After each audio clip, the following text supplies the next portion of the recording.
My friends, as noted and as expected, the post-prandial, if you will, review of the Tucker Carlson interview with Putin is exactly as you could imagine.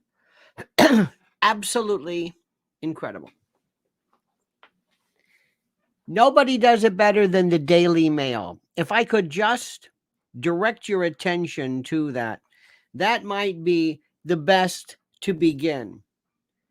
It is without a doubt, it's axiomatic, predictable, rote, unimaginative. I can go on and on and on. One of the best examples was when it goes through and it says Vladimir Putin provided the following erroneous statements made about the history of Ukraine, the genesis of World War II, Poland's initial involvement, et cetera, et cetera, et cetera. And what they do is there's so much advertising and block and if you ever use on Chrome, you can use the print modality where you just remove all of the pictures and you just have the actual print that is provided, the actual text, and there's nothing there. there's nothing there. But in one particular instance, it says, at this particular point, Putin claims that it was Poland's kind of instigation almost, and I'm paraphrasing it. The refutation at the bottom says historians agree. Historians claim that such and such. That was the answer. They must have given it to somebody with a hair bun and a cloth bag and Birkenstocks. Is that here, Moondog? Write this one out. Just refute it by don't really talk about what this man did. Just say that no historians, and say that well in Ukraine they sort of it is the best. It is the best one ever. Please, I know people don't. I tell this all the time. And people don't realize they don't read anything. They don't say, "Nah, it's okay. I'm not gonna." Yesterday we were during the most. I can't think of one event that actually it was bigger than any Taylor Swift concert. The world was waiting, and you can go and see it on Tucker Carlson Network. I thought for sure that the crash or the site would crash, and people last night, even amidst our friends, our dear friends, our members of the consortia here in the conspiratorium, people were saying and almost proud of the fact, well, I haven't seen it. I haven't seen it. They actually weighed in. They actually woke. Hello, yes. Yes, I'd like to say something. Yes, Jerry, you in the back. Yes. I didn't see it. I haven't seen it. I was at work. We live in a world where people are actually saying, I didn't see it. My comment in the discussion is, I didn't see it. I could see, firing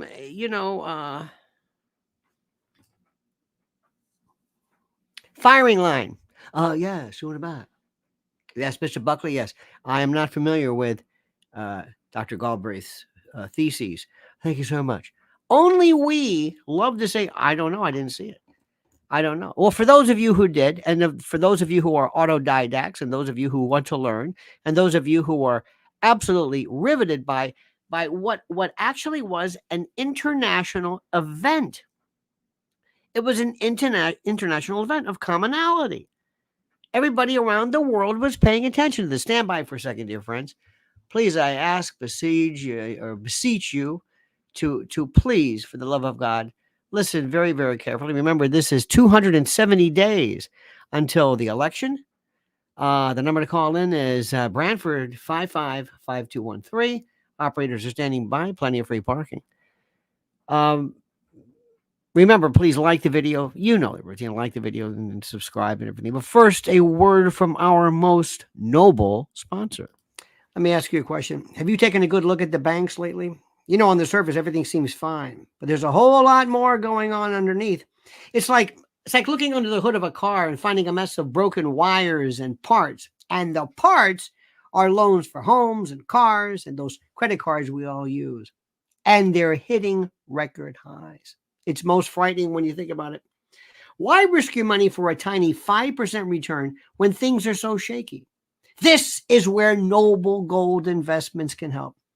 They're like that friend who knows all about keeping money safe. They suggest gold and silver, oldies but goodies in the financial world. Plus, they've got a sweet deal. A free quarter-ounce gold standard gold coin this month if you qualify. Pretty cool, right? You better believe it. Now, if you're curious, just give them a call at 877-646-5347. It's just a chat. There's no pressure. They'll help you figure out if gold and silver are right for you. Or visit LionelNationGold.com and take the first step towards a safer financial future. LionelNationGold.com. And remember, there's always a risk of investment and there's no guarantee of any kind. Now, far be it from me to harken back to my particular childhood and the like. Approximately 1985, I guess, maybe. I don't know, 85. I don't know what it was. First, it was when everybody remembers MTV, the Ruggles, video killed the radio star. There was Live Aid, simultaneous things where we were enjoying a simultaneous, momentary, instantaneous commonality about the world. Live Aid, I think it was Philly, Live Aid New York, maybe Live Aid Wembley Stadium. It was this, we are a part of this event now. 1969, landing on the moon. I know what you're saying. Everybody around the world, there we were. Commonality. Be there.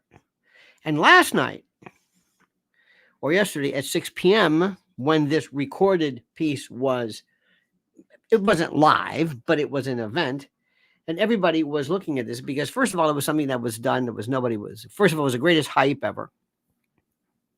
It was a psyop, the likes of which you cannot believe. I think it was a win-win-win for Putin. By virtue of how the reactions are. How do I know this? If the international reactions would have been, well, Tucker did a very good job. That means that Putin lost. If they say that Tucker gave nothing, it was a 2-hour moment of propagandistic blandishment, and it was nothing but uninterrupted Russian, propaganda and lies, then it was effective. You understand something? This is the way we work, because we live very simply in a world that is so corrupt right now, where everybody, the mainstream media, are in lockstep. Do you ever go to a pep rally? Everybody goes to a pep rally expecting to be saying the same thing. You don't go to a pep rally for. We used to have these things in high school. It was the weirdest thing. We'd have a quote pep rally. I'm thinking, what the hell is a pep rally? It's the most stupid thing I've ever seen in my life. And I what are we doing? Am I showing pep? Am I peppy enough for you? Is this a pep? Is there a pep quotient here? But everybody was told, you're going to show up and we're going to say, yay, we're going to bring the coach out. And I remember even then thinking, this is a coach, this subliterate, who was talking to us about winning a game, a high school game that nobody cares about within, forget 10 years from now. How about a week from today? Nobody will care about this. In any event. So that's what news is. It's a pep rally. It's this,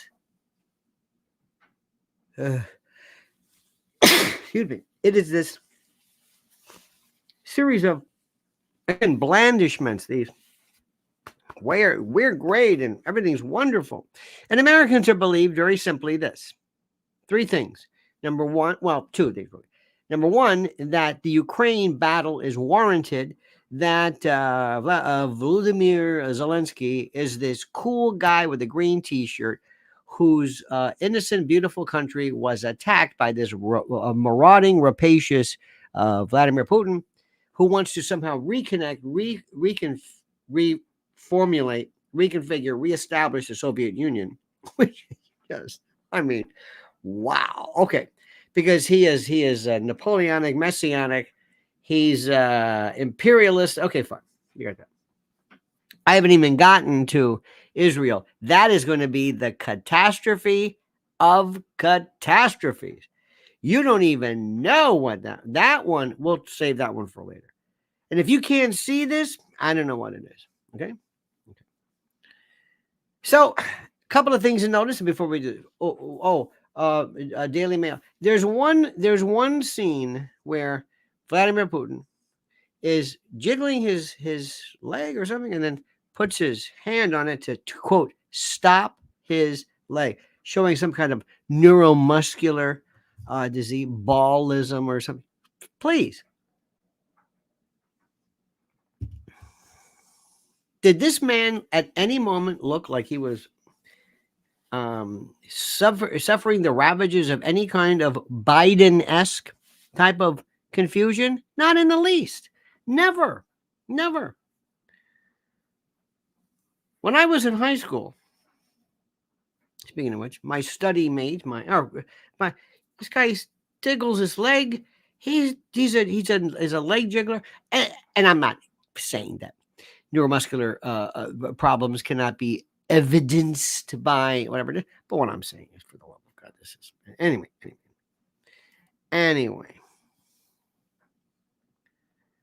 It was absolutely brilliant.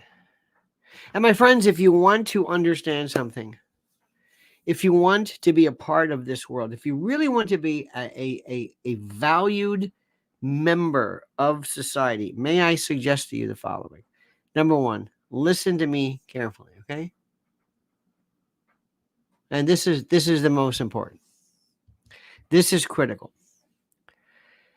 Tolstoy, a Russian, said this, and it has been my go-to I guess you'd say motto phrase for since the first time I heard it. History would be a wonderful thing if only it were true. It's something which is so important, so critical, so necessary for you to grasp this. History is what you say it is. If anybody has ever been, if anybody has ever seen, if you have ever been a part of therapy or something, whether it's in a group or whether it's family or marriage or whatever it is, you will see and hear a version of the truth that you will not even recognize. You won't recognize this. You will not. I see it. I have a client where the family is basically in extremis right now. And it's very interesting. Families sometimes have leaders, not really leaders, but the loudest members. And in one particular instance, the member has risen to the top, so to speak, and is the loudest and the most distorted in terms of reality, causing other members to say, what is this even all about? Remotely, roughly, what have you. It's thoroughly fascinating. That's what history is. Sparky will tell you that he was obviously and openly a madman. Yes. It was brilliant. Now, I keep thinking about this. And we're also going to get to the part about Trump's Supreme Court is going to rule, just as we had said, basically throwing off ruling. Even Ketanji Brown and others said you can't. Kagan said you can't do this. You can't knock the president off. Anyway, we'll get to the document story, which is even more. But before we do this, a couple of things could have been done. Number one, I wanted to see the stagecraft as this came in, when they came in. I wanted to see this. It opened up, boom, there they are sitting there. I don't like that. There might be some B-roll or something before. I don't know. I do not know. I do not know. By the way, Underling Inc. New member, thank you, welcome. By the way, new members always get to see videos and stuff first. And thank you for showing your support of this thing that we do. And I mean that sincerely. So the first is, I wanted to see the stagecraft. Number 2, somebody could have said this. And this is important. Somebody could have said, what I want you to do is I want you to make, and they could have had people who were, quote, dissidents, people who have escaped. People think for some reason today that you seek asylum from Russia. They're living in a Soviet Union fantasy. They really are. They even call it the Soviet Union. But you want somebody to say, okay, I want you to say this. I want you in the course of this to say this, this, and this, using these words to mention 3 names to let him know you're hip and to let him know, wow.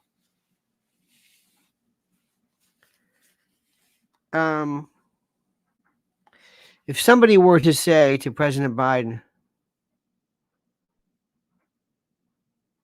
any particular information, do we ever learn about when, I'm not going to say this. There are some blinds, some great, I won't say it.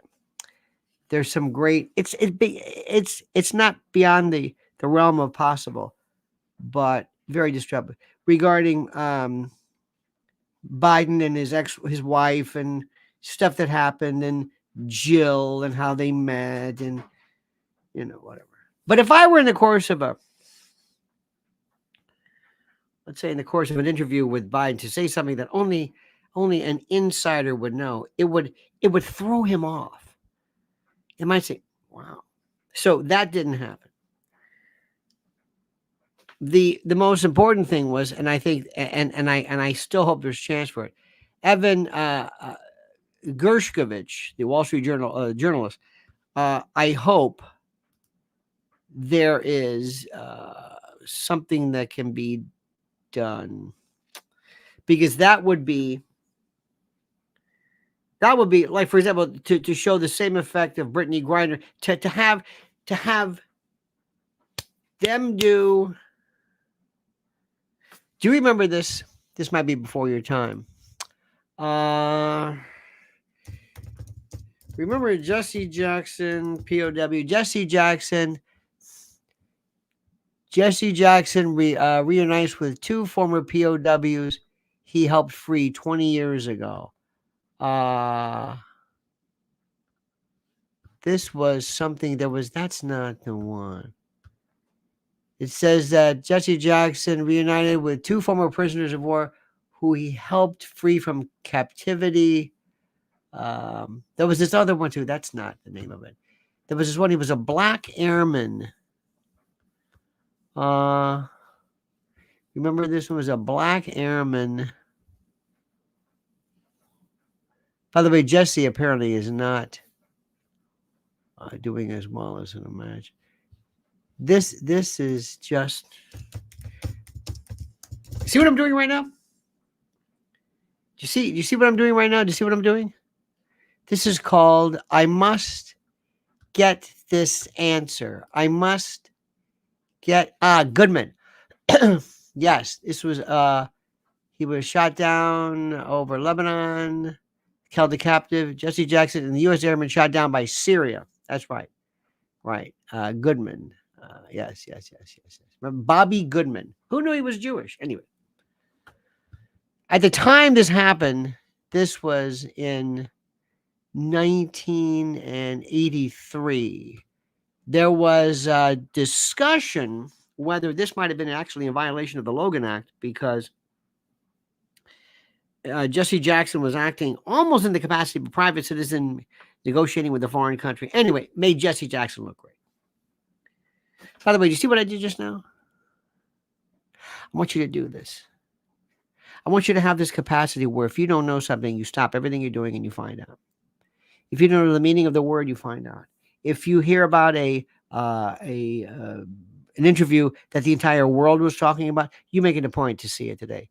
You don't tell me, I don't know what that word is. I don't know who that is. I cannot tell you if there's one thing I'm going to do, if there's one thing, I don't care if you know anything, I want to spur, I want to encourage, I want to invigorate a sense of insatiable curiosity. Absolute insatiable curiosity where you have to know the news. You must and you have to know the news, definitions, terms, location, geography. I want it to drive you crazy. I don't know. I want to be the word that just makes you're just allergic to it. This is the thing which is so critical. I also want you to be incredulous. Believe nothing. Question all authority. Just and ask yourself, do you think this could have happened? Do you think anybody anywhere? Do you think that Tucker met with any U.S. intel folks at all? Does anybody here believe that Tucker just went to Russia on his own and said, I'm not talking to anybody? You don't think somebody knocked on the door and said, listen, we understand what you're doing. Let me tell you a couple of things. We're not asking you to act as an agent for us, but we want you to be you're still an American citizen, blah, blah, blah. You don't think that happened? You don't think you don't think Putin expects this? Putin was KGB, FSB. And by the way, let me try this again. KGB is a term, and FSB now, but KGB is a term that we use in a pejorative, like stormtrooper or Gestapo or something. It's to Russia what CIA is to us, what NSA and FBI. It's something that a lot of people consider to be the subject of pride. Remember, and this is something which is critical. Always put yourself in their position. Be empathic. Understand what they think. That's it. That's it. Okay. Now, let's talk about this move, which is the most important. This is the most important. Robert Hur, special counsel, was concluded that he could not bring charges for mishandling classified documents because a jury would see the president as a sympathetic, well-meaning elderly man with a poor memory. Now, do you think those words were written accidentally? Do you believe so? Do you believe that this word was this phrase? Do you think that he just on his own did this? Do you? Do you believe that? Do you believe so? This is the part which is so important. So critical. Do you think that any of this actually happened? Do you believe, by the way, you know that Mr. Hur is a New York native. He was born to South Korean parents. Understand that? Do you understand that? So my question to you was very simply this. Do you think that he did this saying, I'm going to maintain a degree of independence and I'm going to write what I want regarding Mr. Biden, President Biden, and there's not a damn thing you can do about it. I'm going to write what I want. I'm going to say anything I want. I'm going to write whatever I want. I'm going to say whatever I want. I'm going to. Do you? I love it when Wikipedia doesn't even have his actual date of birth. They have well, he's 50 or 51. Wait a minute, you don't know this? Anyway, doesn't matter. Do you think so? Do you think any of this? Do you think they said, wow, I wonder what a member of the Department of Justice, a person who is on his way, who wants to enjoy a life of whatever it is, on the fast track, the green light? Absolutely not. So let me tell you what he said. And then we're going to go through this, which is so important. This was one of the funniest things because I'm thinking to myself, Mr. Hurd, you do know what you wrote, correct? You do know that this basically tells the world he cannot be president. You do know that. I'm sure you did this.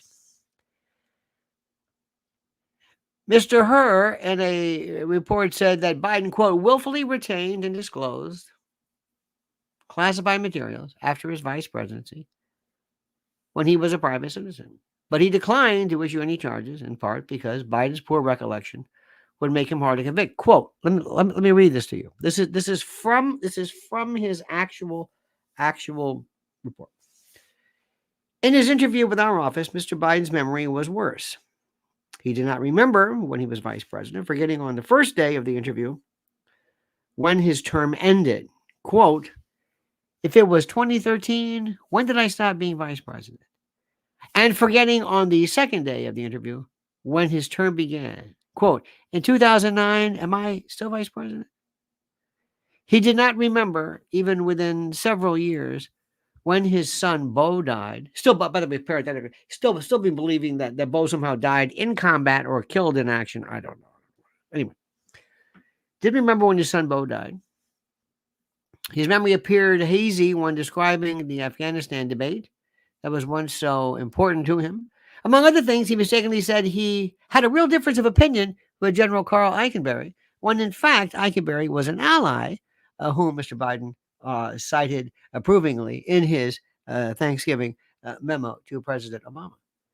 In a case where the government must prove that Mr. Biden knew he had possession of the classified Afghanistan documents after the vice presidency and chose to keep those documents, knowing he was violating the law, we expect that at trial, his attorneys would emphasize these limitations in his recall. So what? So what?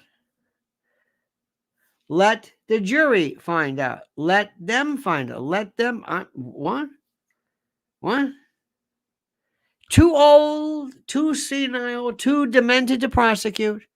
But yet the Democrats will spend the next, almost a year arguing that President Biden has the physical stamina, the mental wherewithal, the acuity, the limpidity, the pellucidity to serve another 4 years. This is the absolute contempt that the Democratic Party they have for you. They hate you. They despise you. Do you understand what I'm saying? They despise you. You are a roach. You are an insect to them. You are completely and totally beyond the realm. You are unimportant. You mean nothing to them. Do I make myself clear? And they're laughing at you. They laugh at you. Edie Crowley says, Mr. L, so is it strange? So is it that strange flu or true mental decline? You see, Miss Crowley brings up something called, is it the Sicilian flu? The Sicilian flu is this classic statement, or this use, where mobsters, historically in the past, would, during their particular trials, exhibit this almost a discombobulated disconnect of whatever they just were. They don't remember. Remember, because as you know, competence, let me go through this. Competence does not mean insanity. We have something in law called NGRI, not guilty by reason of insanity. It's not insanity the way you know it. That's different. There's competence and there's sanity for purposes of this. Competence. In order to be a witness. Remember, they would say, objection, Your Honor, incompetent, irrelevant, immaterial. This is what Perry Mason used to always say, incompetent. No, witnesses. Witnesses are competent. There's competency. So it's a witness. Irrelevant, immaterial has to do with evidence, but competency is witnesses. What do you have to be competent? Let me ask you, what do you have to be competent? Let's see. Class, listen. And don't say, I don't know anything about this. I know you don't know. Use your head intuitively. What do you think it is? In order to be competent, to be a competent witness, to be competent, what's the first thing you have to do? Incompetence is about ability or the lack of it. Very good drummer. We need to zero in a little bit more. Prepared, no, but that's very good. Now we're getting there. Here we go. Number one,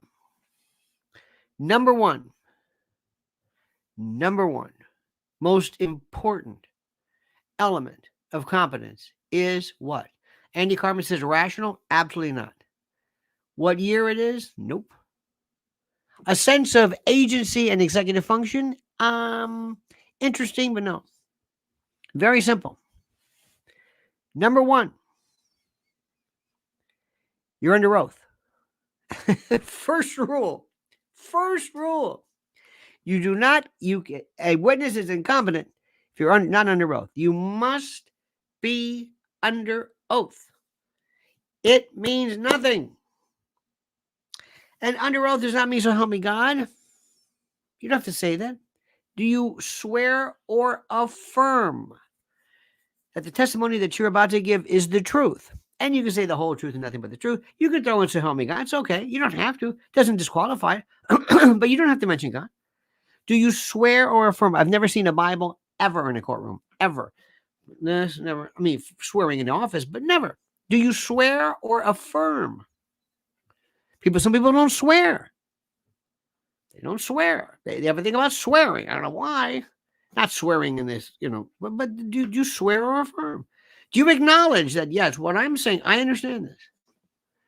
George Len said, like Vlad said, Joe's not in charge. Refreshing. Oh.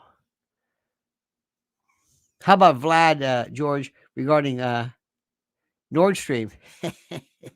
I like when people you. Even Trump, Tucker said, well, I wasn't I got an alibi. You may have an alibi. The CIA doesn't have an alibi. Anyway, rule number one, you got to be under oath. Number two, let me ask you something. What is the minimum age that you must be? The minimum age that you must be to be a witness in a court of law. What's the minimum age? Minimum age. What's the minimum age you must be in order to testify? And by the way, while you answer that question, while you think about that, the minimum age, I want you to listen to this incredibly important. By the way, we got a special deal. And time is of the essence. You must pay attention to this. This is from preparewithlionel.com. We got a deal going on right now, a deal of a lifetime. But listen carefully because it will end soon. When the economy collapses, will you collapse with it? You can feel it coming. All signs are there. With it comes financial disaster, tight budgets, and sacrifice. So plan for the worst with the best. My Patriot Supply has helped millions prepare, and they'll help you too. Hard times take years to recover from. So make that first year easier with their first 1-year emergency food kit. Get it now with $700 in savings at my website, preparewithlionel.com.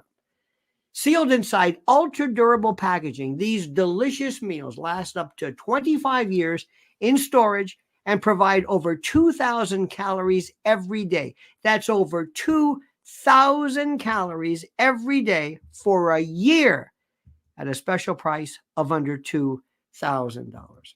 This rare emergency food kit deal ends this week. You won't see it again soon. So protect yourself, protect your people, protect your family. Start preparing with My Patriot Supply at preparewithlionel.com. Free shipping including. That's preparewithlionel.com. One more time. Preparewithlionel.com. All right, dear friends, the question is, what are the rules of being a competent witness? Remember, competence is basically that ability, your actual ability. In fact, let's look at the federal rules of evidence. Competency. Federal rules of evidence. Federal rules say procedure witness competency, truthfulness, and use of documents. What is the rule of competent evidence? Competent evidence tends to, okay, all right, well, see, this is where the federal law gets into it. I don't particularly care for this version of it.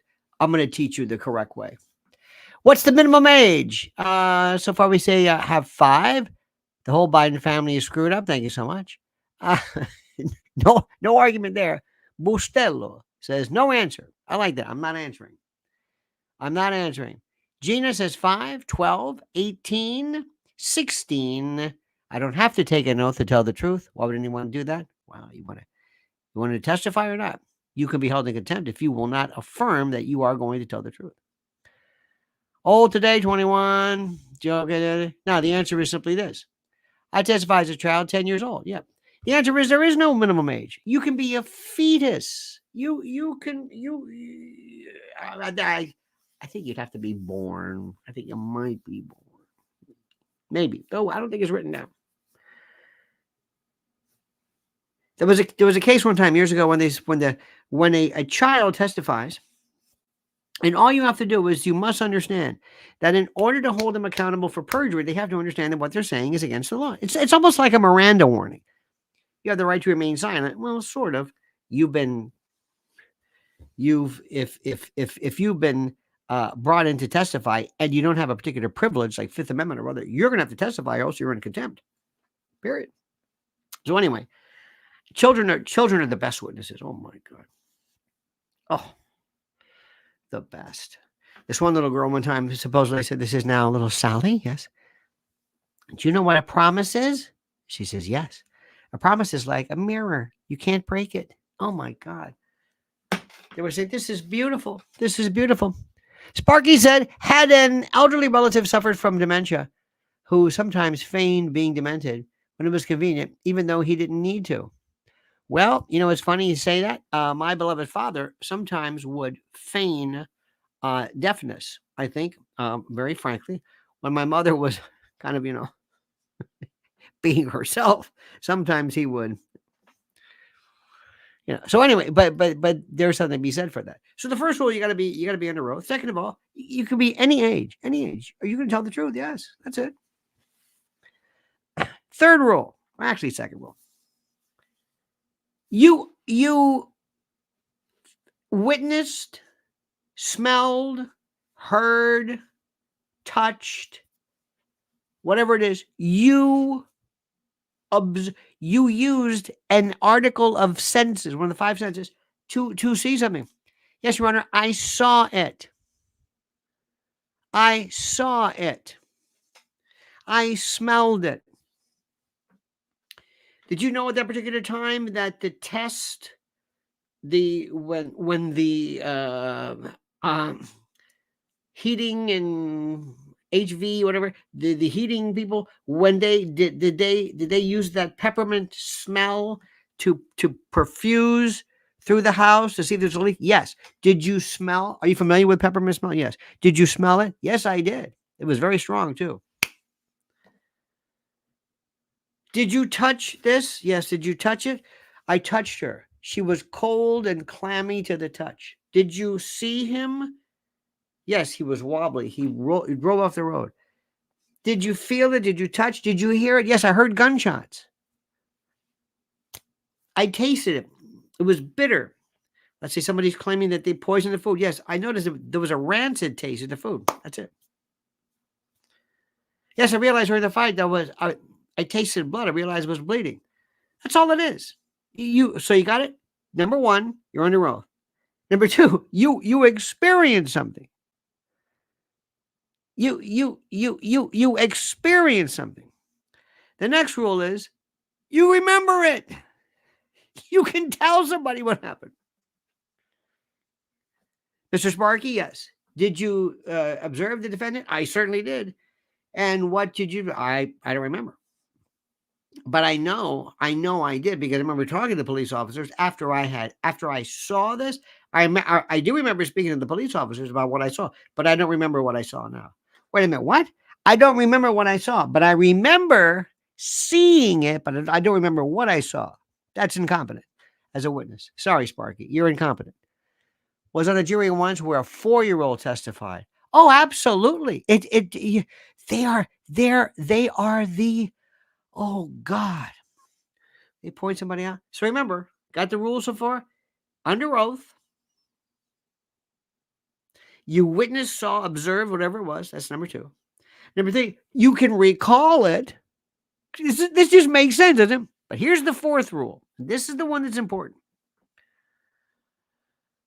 Let's assume we have a vat, a little cup, and in it I have what you saw, or I have what you heard, what you felt, what you remember. Okay. And let's say I have a thermometer. How much did you have to see? How much did you hear? How much did you feel? How much? And how much do you remember? How much do you have to remember to be competent? To be competent, how much? How much? The answer is, like a thermometer. By the way, you know the difference between an oral and a rectal thermometer, don't you? The taste. Anyway, the reason, the difference, or the amount is if it registers anything at all. The trial judge says, all right, he's good, he's competent. Let the jury decide. The jury weighs the evidence. The judge rules as a matter of law. Okay, you can testify. But as far as what weight to give him, that's up to the jury. State your name, Sparky. Mr. Sparky, on or about February the 9th, 2024, were you in a chat room called Lionel Nation? Yes. And you remember the particular words, the phrases, the particular intonations of one Edie Crowley. Did I see? Yes. Do you recall it? No. Well, take that back. She said something. I don't remember. Is that competent? Yes. Let the jury decide. The judge doesn't want to keep stuff from the jury. He just wants to make sure. Mr. Sparky, on February the 9th, 2024, were you in a chat room? No, I wasn't. Thank you very much. You're not competent. You weren't there. So we're not even, to streamline the evidence, no, you're not going to testify. We're going to say this. Here's another one too.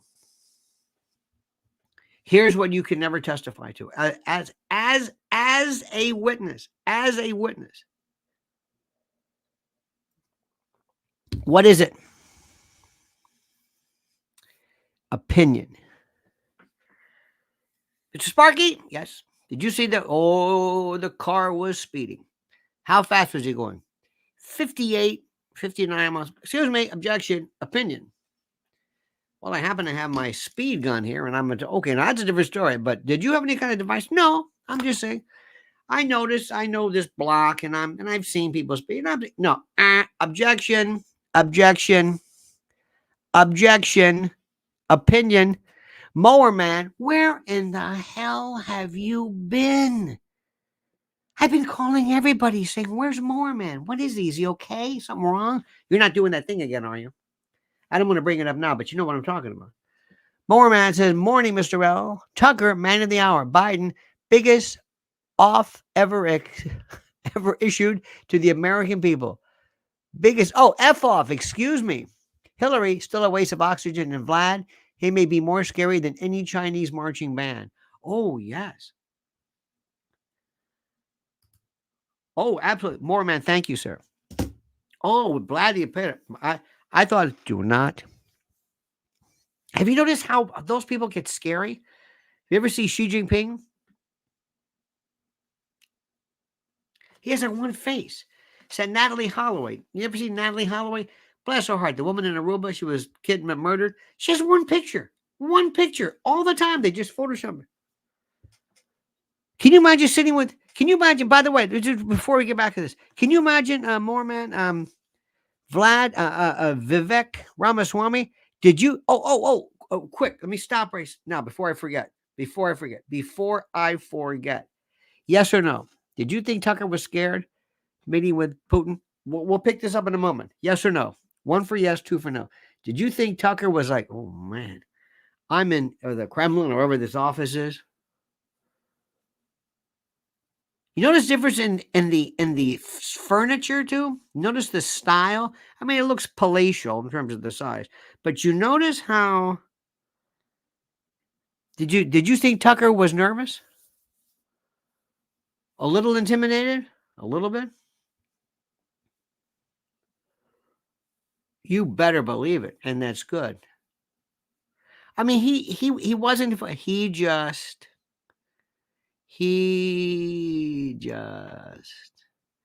what happened, and we'll get back to this moment. What did you think when Putin said, "First, I'm going to give you a little history"? You think it would say, "Oh no, wait, hold on. Excuse me, pardon me. We're not going to do history." With all due respect, Mister. I mean, what's he supposed to do? See, I'm thinking to myself, why is he doing this history thing? Is it just to kind of? Is it to show like two dogs kind of smelling each other? Like I'm going to start telling you some history. He was scared. I mean, of course, he kept his cool, Tip. But you could tell right away. He just.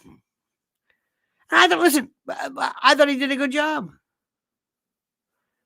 I thought he did a good job.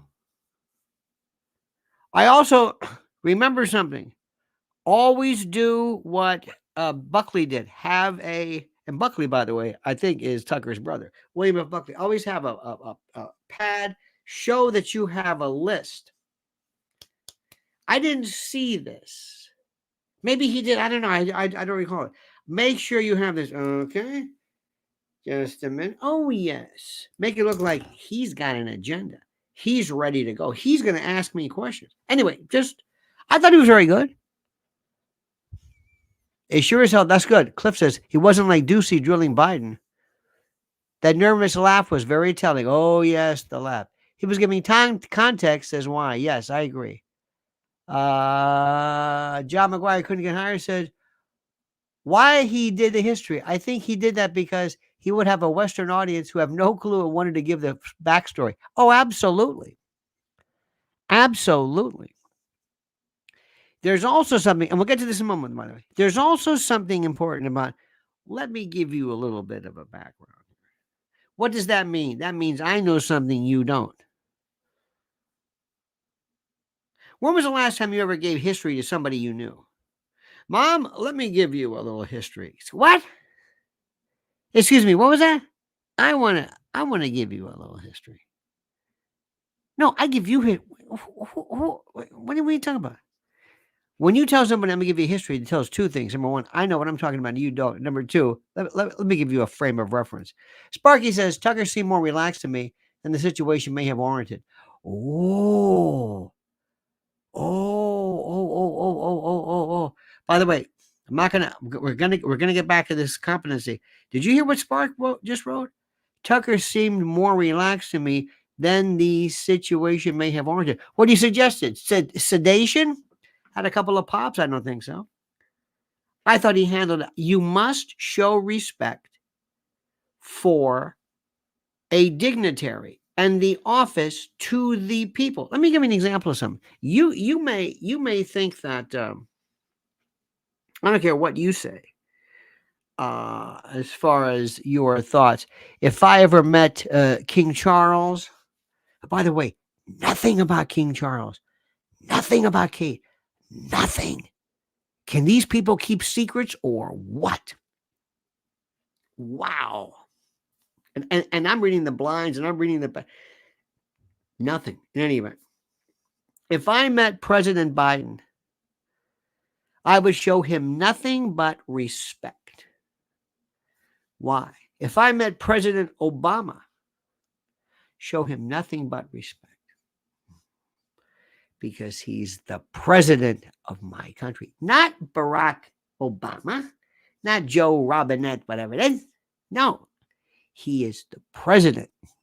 He's the Article 2, or what is or was the Article 2, whatever. So if I go to a country and I meet there, I may not bow before somebody, but I am certainly going to show them decorum, and I'm also going to show them what amounts to respect. So I thought Tucker was fine with that. But you could tell this is a little daunting. You know, Tucker's biggest, most important, person so far was Portnoy, that cretin. or Andrew Tate or John Daly. He's talked to a lot of people before. I mean, and listen, I understand it. I don't think look, the guy's not Bertrand Russell, but still. John McGuire said, I also want to lift my suggested banner on Tucker returning to America. Tucker actually wore a suit, not khakis, and a blazer. Good. He had to do it. And a couple of things too, John. Number one, you notice the pocket square. He shows a de minimis little pocket square. Who did that? Stop. 2 stops. We got to go back to don't want you to think I'm losing this. Men, when you do a pocket square, number one, I should give a lesson in this one. How you wear it. John Kennedy wore this little tiny pointed you barely saw it. This was John Kennedy. Pocket squares are a different story. Wait a minute, here's Moorman again, because he's feeling guilty over the fact that he hasn't been talking to us. Vivek going up against Vlad, little like that little chicken hawk biting at Foghorn Leghorn's leg. I'm gonna get me a big chicken. Vivek, not ready for prime time despite being a billionaire. This is a different league. Absolutely. Without a doubt. Sparky says, but history began 24 February 2022. Or was it October 7, 2023? Well, this new iteration of it did. So, by the way, quickly, men, do not have that pointed V. Never do that. That's the most stupid looking thing I've ever seen. You're going to have this V. If you're going to wear a pocket square can change a suit like you can't believe. Number one, don't do that. Number two, don't press it. Don't have don't have that straight across thing. That's the most stupid thing in the world. That's ridiculous. What do you want to do that for? That straight across thing? No. Also, don't have the 4 perfect points. The points, by the way, and I can't find this, were named 1 point, 1 through 4. 1 point, I think they were named after mountain ranges. Annapurna, Mont Blanc, Jungfrau, blah, blah, blah, blah. 1.23, whatever it is. If you want to go for the points, go ahead. But don't if you can. Never, ever, ever have a tie the same color, the same fabric, the same material as the pocket square and vice versa. Don't ever do that. It's supposed to be contrasting. The best one I ever saw was Morley Safer. His tie, shirt, and pocket square combos were the best. They were like from a different. Don't ever let anybody. You can do checks and stripes. You can mix them. You can be certain things work. If you want to do the puff is the best, and one day I'll show you how to tie this. It's the best. And there's a little guard I'm going to show you that you can buy if you really want to do this. It's called, I'll show it to you. Remind me to show you next time. It's real cheap. You buy them and you kind of thread your pocket square through, and you put it in, and it just looks perfect. There's a way of doing it.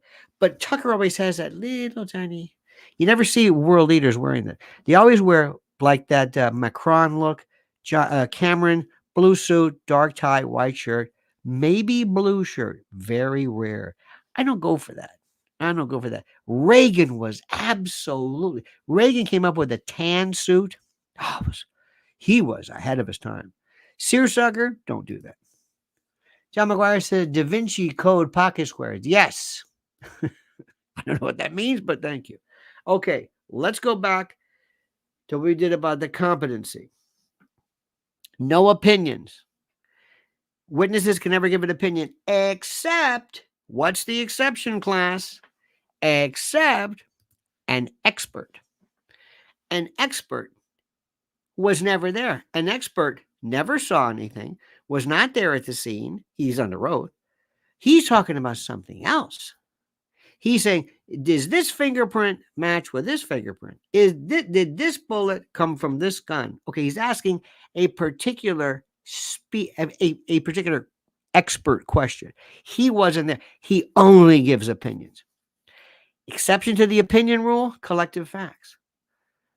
I walked in and smelled like onions. Objection, opinion. Wait a minute.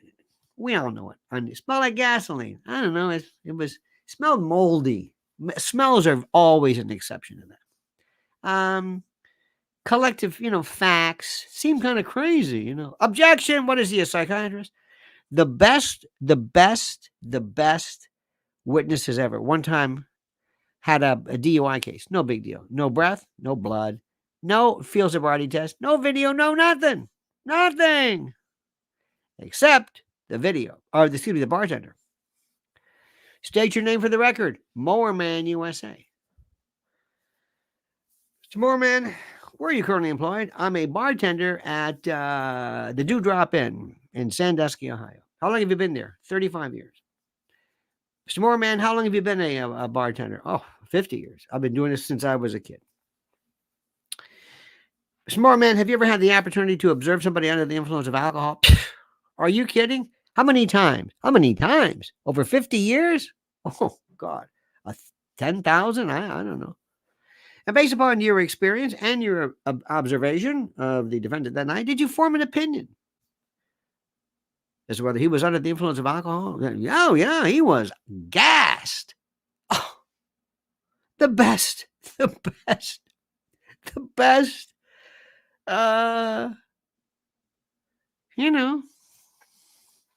you ever see where somebody says, excuse me, we walked in and the defendant shat his pants? How do you know that? How do I know that? Excuse me, did you see anything? No, I didn't see anything. Keep going. This is a sensory take. Sparky says, in my dress-up days, I opted for a 3-peak pocket square. Of course, I'm from the deep south. New York City is definitely better on fashion. Oh, no, it's not. Oh, no, it's not. Oh, no, it's not. No, sirree. Side note, every man. The only problem, you know what it is most of the time? I don't know about you, but I always had weight fluctuations. Hey, you got a suit and then, we got their wedding coming up. Does your suit fit? Do we have to let it out? I don't know. That's the thing that always scared me. I don't know. I should. I don't know. Well, try it on. Oh, do you ever do that where you put a leg in and you go, oh, no. You put your leg in, it's like, oh, no. You realize, I'm not even going to bother. I can't even get a leg in this damn thing. Did I ever wear this? Did somebody shrink this? Excuse me. Did somebody come in the middle of the night, take my suit and shrink it? This is not even funny. But everybody needs a blue suit. Blue suit. One. You can go to any place. You can go to a suit warehouse. You can do what Joseph Bank, Tirret is great. Anybody, one blue suit. That's it. Here's where you spend your money. You ready for this? Forget the suit. Tailor it. Go to a real tailor and fix it. I'm not talking cuffs and sleeves. I'm talking about moving it in. If it's too big here, bring it in. If it's too big, where you put it on and you think, oh my God, it's too tight. No, it's not. It fits perfectly. Most people have never had a suit that fits perfectly. You think it's tight because you're used to it being baggy oh no. White shirt, something, you want to go Paddington, whatever it is. That's it. There's a judge. His name is Engoron. This is Trump's judge. One of his official pictures, he's got a pink, like a purple shirt on. This is his official portrait. I'm sorry. And if you're real hardcore, lace up cap toe shoes. Boom. That just says, whoa. No jewelry. I might see jewelry. None of these, gold. Remember gold bracelets and things? When you meet somebody, you go look for a job. Oh, man.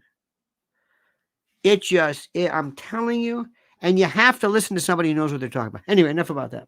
So the bottom line is simply this. Now, before I finish, I got to tell you something. And I'm going to just say this from the heart, okay? Because this thing changes all the time. It changes all the time. Have you been to our dear friends at mypillow.com? I tried to record something, but as soon as I do, we have new stuff. The all-new MyPillow 2.0. This thing is like the AI version of this. Right now, it's $30 with promo code Lionel.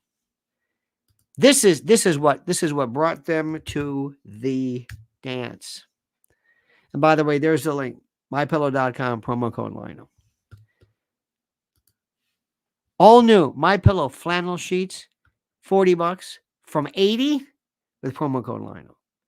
MyPillow down comforter, 600 fill, $200 from $500 with promo code Lionel. The moccasins, my slippers, the slip-on my slippers, the 6-piece towel sets, $30, 6-piece towel sets, promo code Lionel. Look at this. Designer my towels, 6-piecers. Look at this monster, $49.98. Women's lightweight bathrobes, men's robes, pet blankets, flannel pillowcases. It just goes on and on. Kids hooded beach towel. Beach is just around the corner. All season women's moccasin slippers. They go, just look at this. MyPillow.com, promo code Lionel. MyPillow.com, promo code Lionel. MyPillow.com, promo code Lionel. The best. Okay? Simply that. Hang on a second. Let me see something here. John McGuire couldn't get higher, says, used to sell suits. Pro tip, go up one size. Take it to a tailor, and because it's a custom suit, you need one size up because off the rack doesn't have enough material. John, you are so right about that. Remember, take it to a tailor. Absolutely. It's always better sometimes. Certain tailors will tell you, taking it out, bringing it in, it's hard to say. Zorba says, what do you think Putin's weakest moment was? That's a great question. Weakest moment.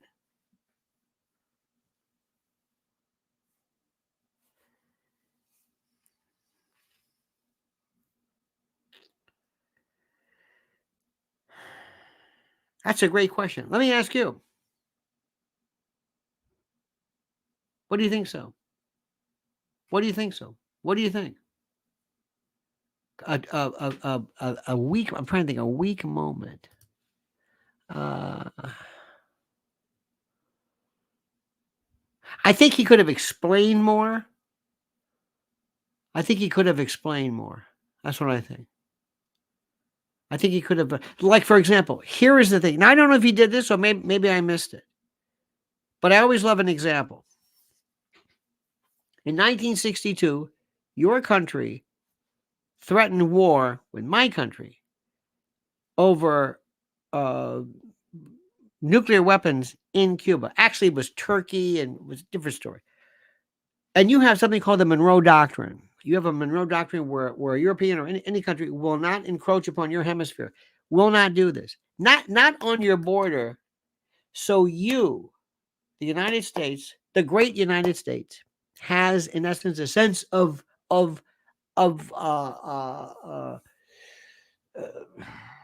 protection barriers regarding your own sovereignty.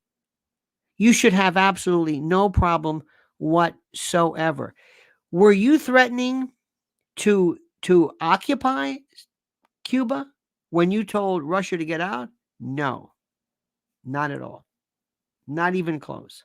To occupy? Not at all. You weren't going to occupy anything. You were saying get out.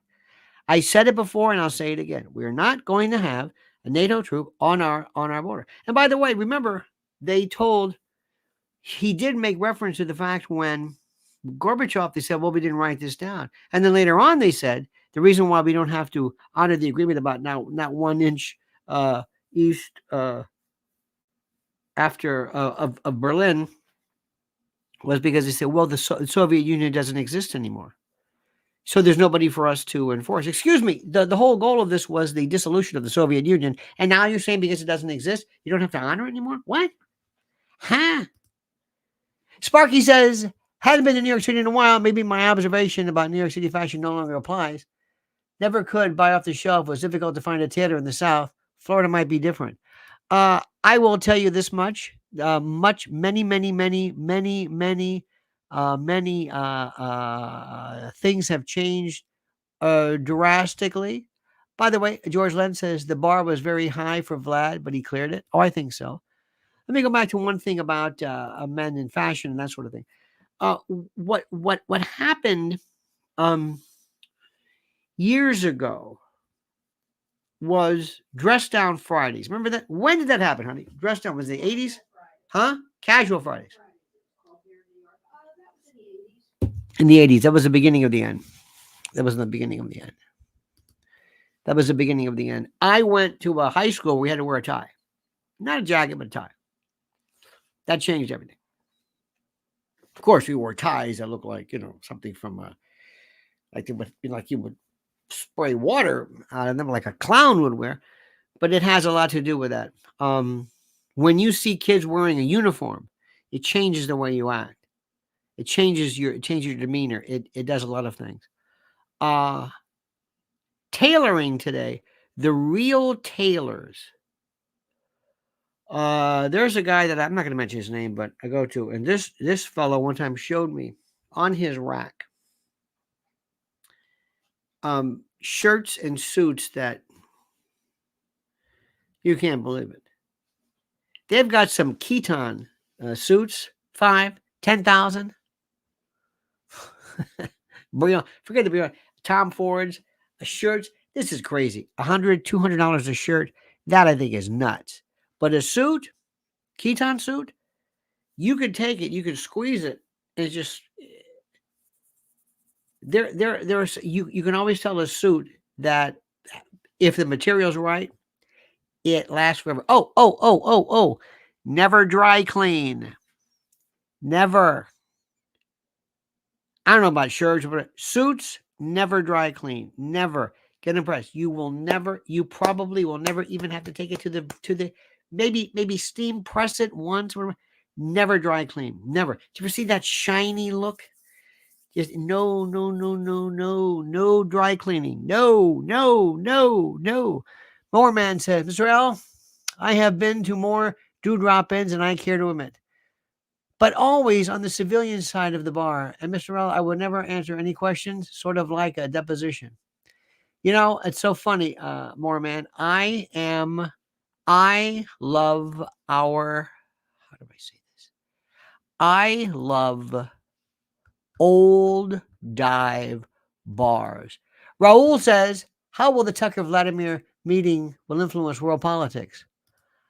You know what? Let me stop for a second. That's a great question. Will it affect? I think it will validate a lot of people's minds. I think so. Let me say something quick about Mormon. There was a dive bars. There's a couple of them in New York that are on 9th Avenue, Rudy's and Hell's Kitchen. Have you seen that one with a pig? You got to see this one. There's McSorley's is one of the oldest. That's kind of in the Village. This was Civil War, and they even have at the top they have wishbones. I think that in World War I, they're still hanging with the dust, and you can only get ale. Only have ale, pale or dark, and maybe like a liverwurst sandwich or something like that. It's class. It's with a kind of a limited reference to that. There are some others. There's a great one too on the Landmark Tavern on the west side in the kitchen, by the way. I think it's either right after Civil War. That's been around. But give me the smell of a bar, an old, creaky. Oh, there's one in Chelsea called McManus. The Irish pubs, Druids, and nothing too nice, but just an old bartender, the smell, the minimum bar fare, nothing, no fancy drinks, no brass and glass and ferns, none of that jazz. Just there's something about seeing old timers. There was a bar in the subway on the 19 line called Siberia, I think it was. You just get off the train, and there it is. Have like 3 or 4 chairs. That's it. I thought that was the greatest thing in the world. I mean, nobody knew about it, but it was right there. I think it was called Siberia. I believe I believe it is called. Veritas says, "Good day, Mr. Nation. Thank you, Veritas. God bless you, and God bless you, Aussies." John McGuire couldn't get Harry says, "You know it's an old bar when they give you a short glass with your beer." Oh, when you see places that have PJ Clark's has in the men's room the urinals, you look like a voting booth. I don't know what the hell this thing is, but you almost step into it. There's this old, there's I think PJ Clark, I've been there a long time. They used to have the bar, the mirror was gone. And the reason for the reason for a mirror behind the bar, so that when you're at the bar, you can see people behind you, so nobody will kill you. Um, there was a place in St. Pete called used to be El Cap. I think it's still there. Best cheeseburgers anybody's ever seen, and they served old style beer. Frank Bonfili was the owner, and he would say, "How you doing there, Dave? How you doing there, Dave? How you doing, Dave? How you doing, Dave? You all right, Dave?" He knew everybody's name, and I realized later on he said your name 90 times the first time he met it. And so we went there one time, and this guy came up to me. He says, "I'll tell you something. That's Augie's chair." I said, "What?" There was this bar at the front. Because to me, eating on the table is one thing. Eating at the bar is a whole nother experience. So my friend and I said, "Excuse me, that's Augie's chair." Is Augie here? No, but I'm saying, but if he comes here, it's Augie's chair. Okay, I'll let you know. I said, okay. I'm getting nervous. The guy next to me sits down. He says, "You know that's Augie's chair." I said, "I know. If Augie is Augie here? No, he's not here. But if he's, I just want to let you know." So as we're sitting there, I feel this kind of breath, this presence behind me. And I turn around. There's a guy looking at me. I said, "You must be Augie." He says, "Yeah." I said, "I've been saving your seat for you." There's something about bar etiquette. One time, years ago, my friend and I were in the village. God, this is a long time ago. Went to this one little joint, and we didn't notice, but there was nothing but women there. I didn't notice. It was just a bar. And I looked, and they had the women's line was forever. And the men's room, there wasn't a men's room. Oh, if there was, I don't know where it was. So I turned to my right friend and said, "Oh, I know where we are. Okay."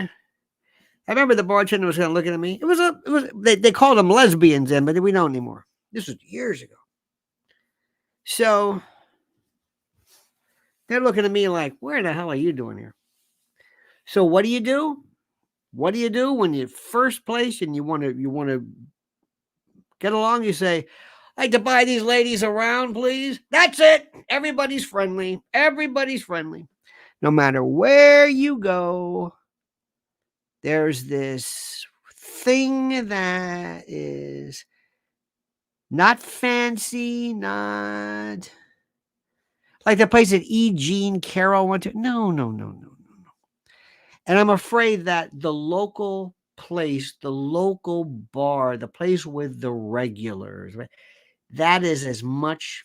Check this bar out, a book from New York, dive bars. There's something about it. And sometimes I just walk by and I'll just take a whiff, just get that smell of that, because there's something the spirit, the there's one place I think is McManus is there's a bullet hole where somebody's shot. Anyway, enough of that. Well, we've covered quite a bit. Bottom line is simply this. As to last night, Tucker, I think he acquitted himself well. He was not loaded for bear. He is not Mike Wallace. Mike Wallace, remember, was the guy who asked the Ayatollah, "They say you're nuts. What do you say about that?" I don't think Tucker would have said that. I don't think, that might have been a bit rude. But understand something. And this is the most important thing that I want you to recognize, my dear friends. And I want you to listen to me very carefully. And I think you understand this. First, we do not have good guys. We do not have good guys. We do not have bad guys. We have guys and gals and people, and we see things from their point of view. And you must, as McNamara said in The Fog of War, you must empathize. You must empathize. How many times, Sparky and I have talked about this, we've talked about this. I think I've told you, a friend of mine in Vietnam, 82nd Airborne, he served our country. I said, do you have any question as to how brilliant the Tet Offensive was? Do you understand how that was? Now, I'm not saying I sided with the Vietnamese, but do you know how brilliant the Tet Offensive was? Do you have any idea of what that was? General Jap Z, I forget how you spell it. He was the genius, and he had this. He says, "We're going to redo warfare. We're going to redo it." Americans they're fighting World War II. Planes, howitzers, artillery. No, these people, they're in. Remember, we live here. They said, grab them by the belt, pull them in tight. That's what, and then take off. Pull them in so tight where they can't fight. You can't, if somebody's right there, you can't fight. You can't call in artillery because you'll kill yourself. It's a suicide. And plus, you have people who would be willing to die if they did this. And take off. There was one fellow I heard. I think he saw one VC, NVA, maybe. Oh, VC, because it depends where you were, in the south or the north or whatever. He said, and they were dead. He never saw them. All he saw was snipers, or heard of snipers, booby traps and the like. Now, that's genius. Now, can I say that somebody was genius without saying I was pulling for is the Vietnamese? Is there anybody who does not understand how we went to Vietnam and we just basically told these people, screw you, we're going to bomb the hell out of you? Is there anybody here who actually has enmity, hatred for the Vietnamese? We went to their country. This isn't about whether you like it or not. It's what do you want? Sparky says, love dive bars. Is the bar scene still around, or have the kids lost all interest in real local social interaction? I couldn't tell you. That's not my scene. I don't know. I'm not sure. And young folks, I have no idea. I think there's just there's everybody. I have this one. Do you have this thing on Apple where they have the pictures? All of a sudden, they have these pictures. And I'm dead. This one dead. 20 years ago, the local Irish bar scene in New York was the greatest thing you've ever seen in your life. It wasn't even a bar. It was like Cheers meets Archie Bunker meets, Kelsey's and that sort of thing. Moorman says, give me a real old man bar where no one gives you the stink eye for having a drink at 8 a.m. or before. Thought for the day. You can't drink all day if you don't start in the morning. There is a place, I believe it was called Moorman, it's very famous. It's still famous.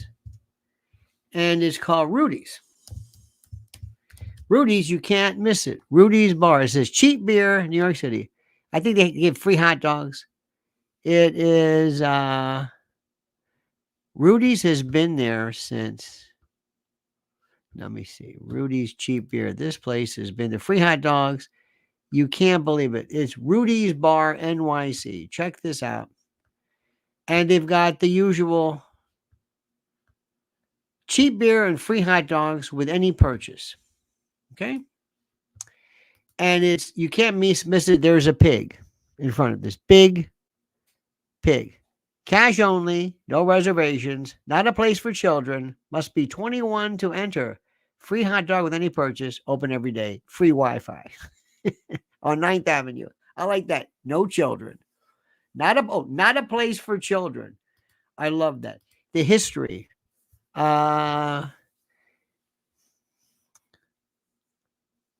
Rudy's got one of New York's first liquor licenses when Prohibition ended in 1933. Al Capone, James Gandolfini, Paul McCartney.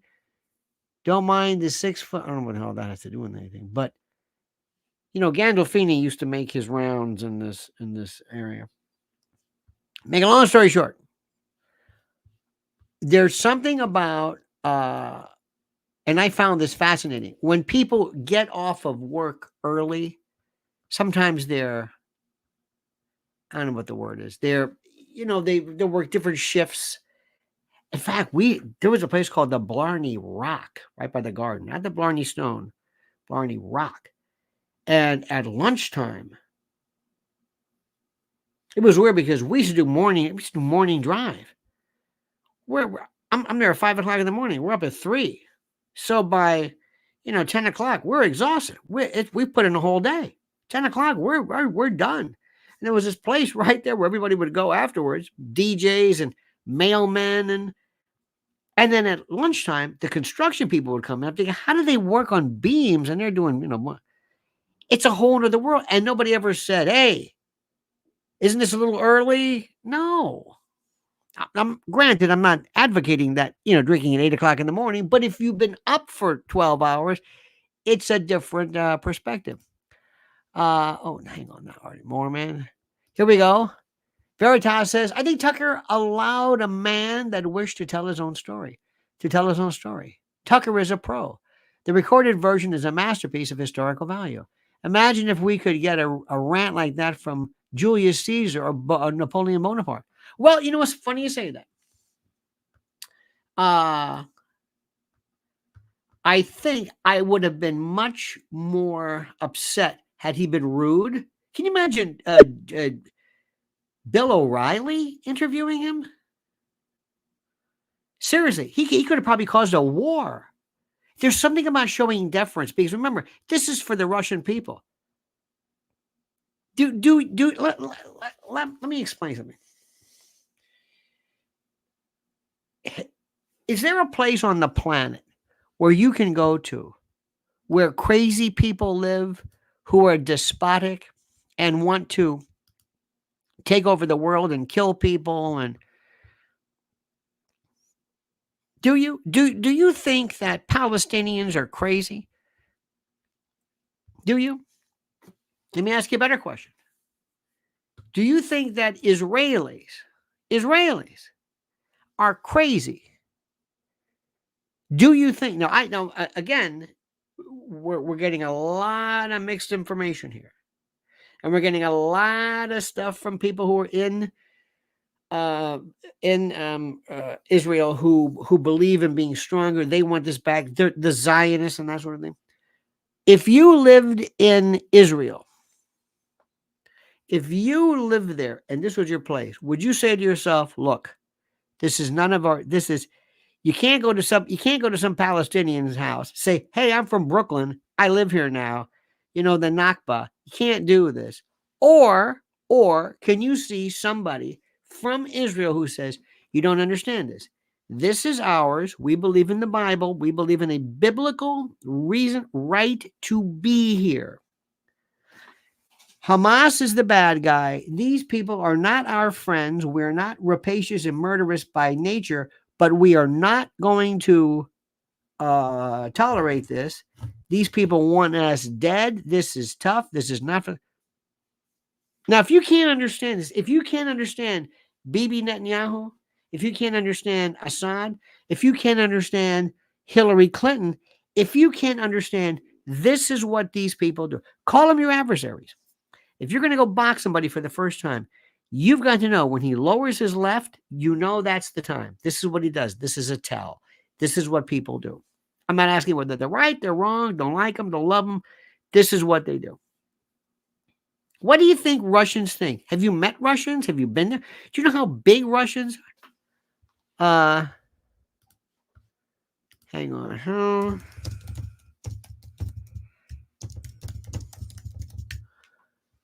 Russia covers 11 time zones.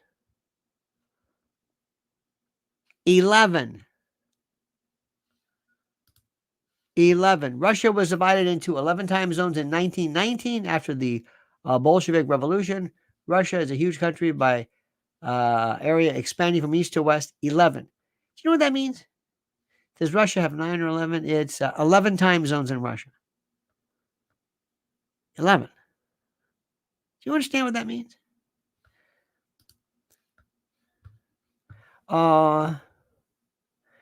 Though China is only as wide as the continental United States, the whole country is officially in just one time zone. Did you know this? China is almost as wide as the continental United States. Does that surprise you? I don't know why that. I never thought about that until this moment.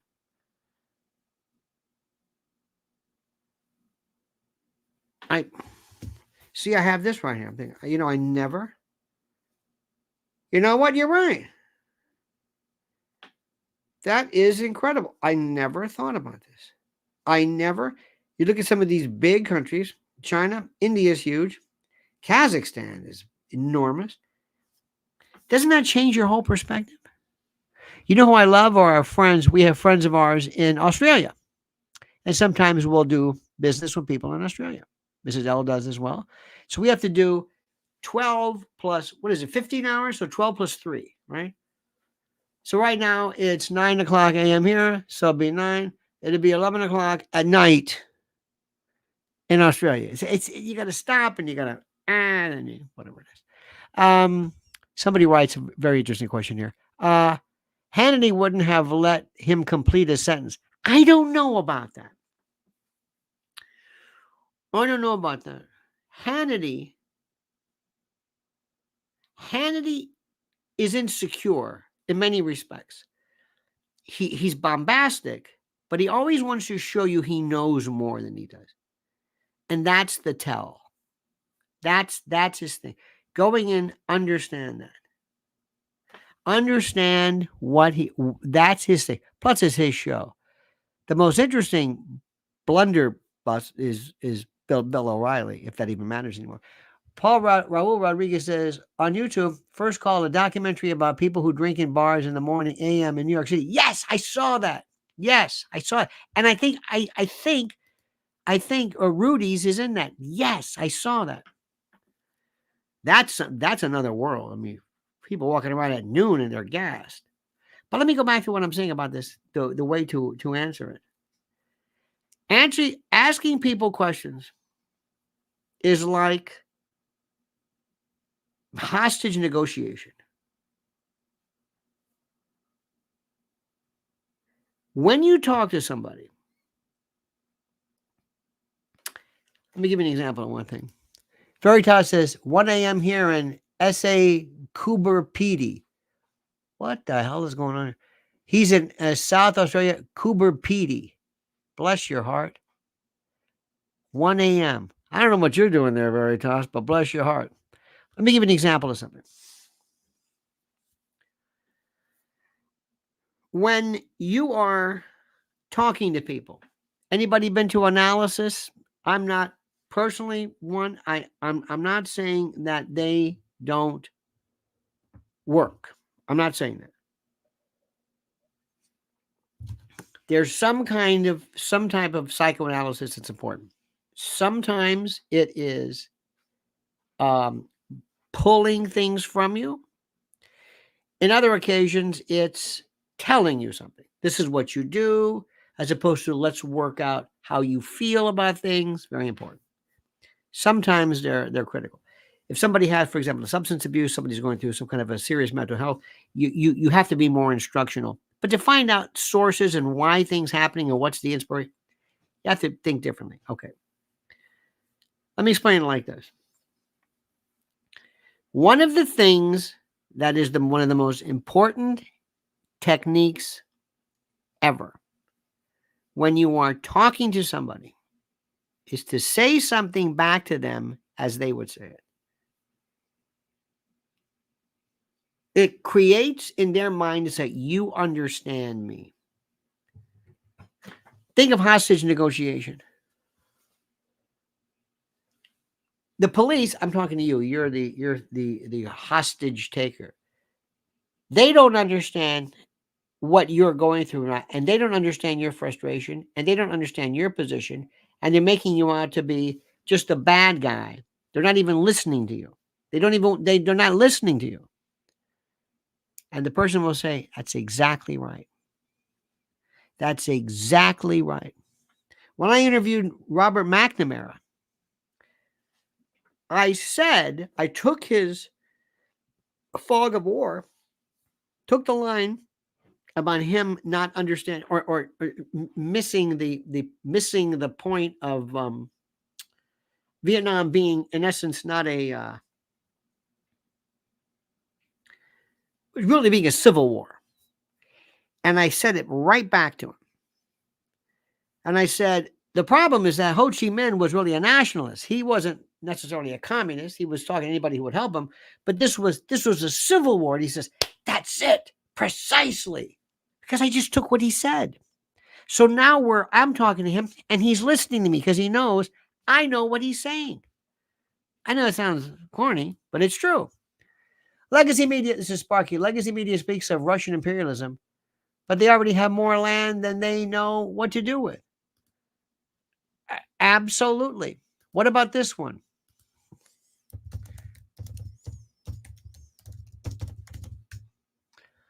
Listen to this one. The United States has about 450 to 500 military bases, with all 50 states having at least one. In addition, the U.S. has military bases in at least 80 countries. 80 countries. 80 countries. 80.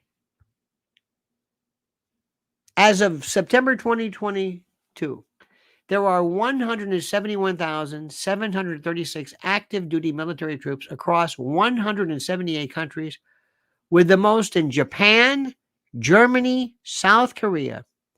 And these countries also have the most U.S. military bases, 120, 119, and 73. 73 military bases in South Korea. So if I was President Putin, what would I say? What would I say? Look at this. In China, Uyghurs held tortures and organ harvesting. Funny that China is asked to promote any kind. Let me explain to you one thing about Uyghurs in China. Do you know what Xi Jinping is going to say about Uyghurs? Anybody? Anybody? What's the official word on Uyghurs? No, I'm serious. I'm not trying to be cute here. What's the official word on Uyghurs? Uyghurs, the word is that they are tortured. They are kept under horrible consideration, conditions. They are tortured. They are blah, blah, blah, blah, blah. Okay? That's Uyghurs. You got it? You got it? Now, what does Xi Jinping say? First thing I do is I find out what does he say about it. He will say, the Uyghurs, these are Muslims. These are radicals. These are terrorists. You know about that, don't you? Now, I'm not asking you to agree with him. I'm telling you this is what he's going to say. As far as organ harvesting, does organ harvesting go on in this country? Now, let me not say organ harvesting. How about black market in organ, or maybe a gray market in organ transferals and the like? Do you think that's possible? Do you think that even is remotely possible today? Yes or no? Do you really want to put any of our history? Do you want any of our history to be put up in comparison to anybody else? Anybody? Do you really want to? I mean, I'm just saying. Do you understand what we're going to say? So the thing that Tucker had to do regarding Putin is, what do I want to do? What is my goal? What is my goal? Remember, if Evan Gershkovich, if he's released to cut Tucker, oh my God, then they will know that is the biggest anybody's ever seen. Okay, but then again, you got to understand something. He has to uphold his position. Is this is espionage? This is whatever it is. I don't even know the facts of the case, but I would imagine, he's going to say we didn't keep this guy because he's a reporter. We kept him because they believe there's some probable cause of some kind of espionage or some military intel, something or other.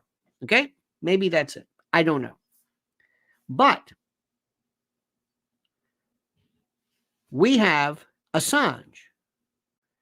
We want Julian Assange in prison for what exactly? Snowden. These are journalists. What exactly? If Putin had said, tell me the difference, explain to me Assange. Snowden, I think, is still in Russia. I'm not really sure. Do you think the United States are you ready to explain parity? Are you ready to explain how we're different than them? You think so? What was Tucker's plan? What was Tucker's plan? To what? First of all, it was to say to the whole world. To the whole world. You understand that? To the whole world. This is what I'm doing. This is the new range. This is the new world. This is the new form of media. This is all of that stuff. You got that? That's the important part. That's the critical part. That's the critical issue. This is a new media and a new methodology, and I'm the new guy. And I'm new. I am new. I'm in charge of this. I'm running the show. I'm running the show. I am. This is how we work these things. I'm running the show. For Fox News, who kicked me out, and anybody else who's been laughing at me, this is a new thing, and I have got the whole world watching today. And the rest of these people are so jealous of me, it's not even funny. All right. I think we've gone too far. An hour and 36 minutes, ladies and gentlemen. That's how important today was. Thank you.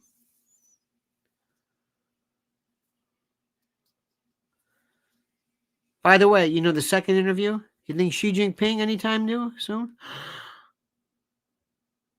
And if Zelensky says, go ahead, talk to him. You know Zelensky is not going to get anywhere near him. You know that, right? You know that, right? Zelensky is nowhere near Tucker. You know what I'm saying, right? Tell me you know that. They will not let Zelensky anywhere near Tucker. No. And there are also people going to say, well, we tried to get Putin, but he won't answer us. Who? Aaron Burnett?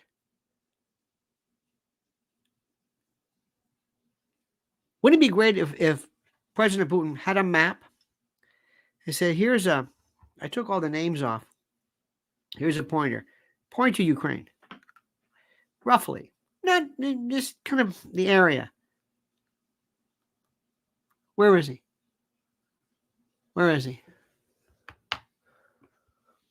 This is interesting. Marina says, I feel very sorry for Zelensky. He was a beloved satirical comedy writer and actor. Why in the world he became a president is just beyond me. Billions of dollars. Billions of dollars. Billions of dollars. I don't know where his villas are going to be. I have no idea. Why?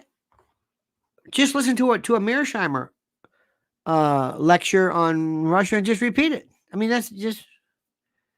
But see, here's the thing. This maybe goes back to realism. I'm not here I'm an American citizen. I want my country to win, but I don't want my country to involve itself in something that's wrong. Just because it initiates a particular military action doesn't mean I'm in 100%. Look at Vietnam. No way. It was a mistake. I'll never forget that. You told me, remember that? Put silver wings on my son's chest.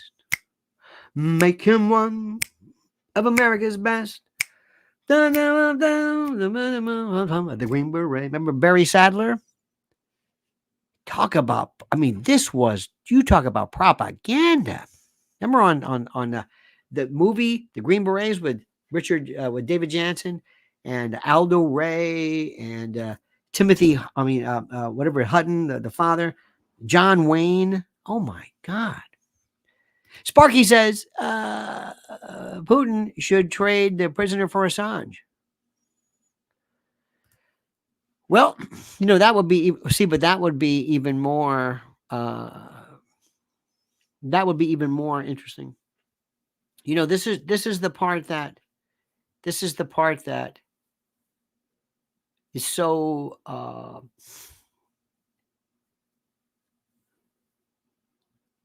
See, I have no. Well, put it this way: what if they had mentioned Gonzalo Lira?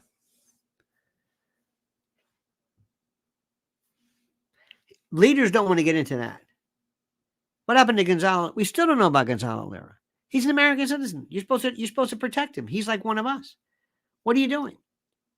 One of the things of the State Department, believe it or not, is for people traveling in different countries. Gonzalo Lira, you just looked the other way. You didn't care about him at all. You never cared about him in the least. How do you explain that one? How does that make sense? In any event, dear friends, dear and loyal and great and terrific friends. Sparky, thank you. Veritas, our friend from down under. Raul Rodriguez, bless your heart. Thank you so much. Mowerman USA, do not be a stranger, dear friend. My best to you and yours. John McGuire couldn't get higher. Thank you, my friend. George Lenz, through the lens. Zaroba. Excellent. Thank you so much. Welcome aboard. And who else is here? Let me see. I believe, Edie Crowley, thank you. And George Keene, our new member.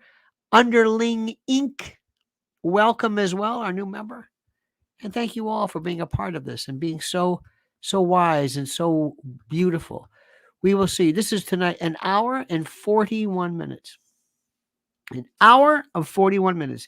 We've talked about everything from Tucker to Biden to the rules of evidence to sartorial to wearing a tie to pocket squares to made to order bars. This is where conversations go. This is where they go. We just see where the wind takes us. Thank you so very much, ladies and gentlemen. The Pope of Wesley Chapel, Mr. Dale Kimball, is back. He's been a long time. Dale, by the way, was part of a top secret plan, which I don't want to really go into now. He swore me to secrecy, but put it this way, it benefits not only us, but I think the real world. In any event, dear friends, have a great and glorious day. We will see you tonight at 7 p.m. And again, thank you so much for this wonderful time. Don't ever change. I mean that sincerely. And until next time, remember, the monkey's dead. The show's over. Sue ya. Da, da.